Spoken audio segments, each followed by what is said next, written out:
Sa surveillance video ng Intelligence Division ng Bureau of Immigration, makikita ang pagtatrabaho ng ilang Taiwanese sa isang malaking kumpanya sa Makati. Ang sweldo nila, pumapalo raw ng 50,000 hanggang mahigit 100,000 piso kahit walang working permit. Dahil sa video na ito, pinasok ng mga taga-immigration ang head office ng kumpanya na distributor umano ng mga cellphone, laptop at iba pang gadgets.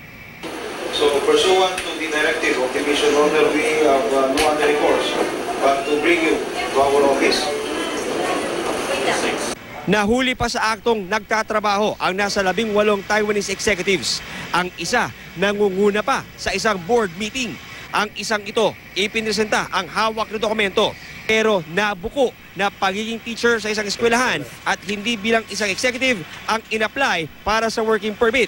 Ang policy ng BI, mula po umupo si Commissioner ay good guys in, bad guys out.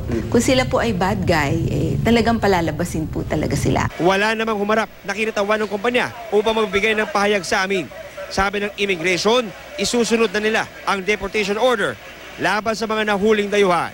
Mag-iikot po ang Bureau of Immigration sa iba't ibang opisina natin sa buong Pilipinas para po malaman natin at mabigyan po ng information ang mga foreigners dun sa buong Pilipinas kung ano talaga yung policies ng BI. John Consulta, GMA News.